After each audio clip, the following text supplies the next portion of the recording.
Well, hello there. How is everyone? I hope you're all well. And look, we've got some some absolutely amazing breaking news. And you need to sit down. I'm going to give you, look, I'm going to go and sit down. Grab a coffee or a tea or whatever floats your boat. Chocolate, I don't know. But just make sure that you've got yourself real comfortable, because there is some information that completely and utterly seals. That's right, seals. Not like, that seal. I mean, seals, as in done. Seals Bryan Kohberger's fate.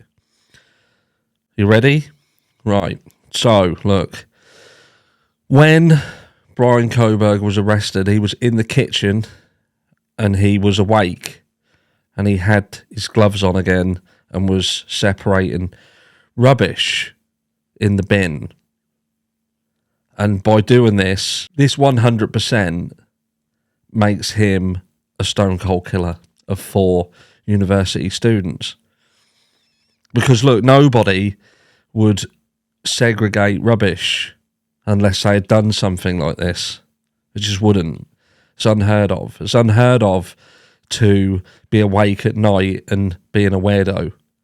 And if you're a weirdo, then you're definitely a mass murderer.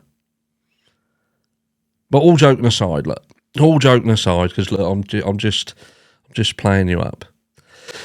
But this sensationalising of elements of the case is exactly what is wrong with this case. You get channels that will say something along these lines, but yet they will say that they are an advocate for innocent until proven guilty. And look, you can't say that. You can't say I'm an advocate for innocent until proven guilty and due process, yada, yada, yada, but then make a statement saying that this situation seals someone's fate. They are guilty because of this. Now, don't get me wrong, on the grander scheme of things, it goes towards painting a picture that someone has got issues. But let's not forget, if you want to really dig deep in some of the elements of this case, it could be argued that, again, this doesn't prove that Bryan did the crime itself, but it could prove that he was indeed there. He had been there previously, or he had been stalking the property. He had been going in there. He'd been around there. And when it happened, he was aware that he could have been tied into this property. Now, let's not also forget that in terms of how much he was trying to cover his DNA, he emptied the car out, so on and so forth. He would have known that his car was caught on camera. He knew that the car was being looked for. But yeah, he wasn't wearing DNA shielding gloves in the car. You know, he didn't have a hairnet covering his hair. He didn't have a face mask covering his face. So it weren't like he was doing a fantastic job of hiding his DNA, because his DNA would have been found in the car.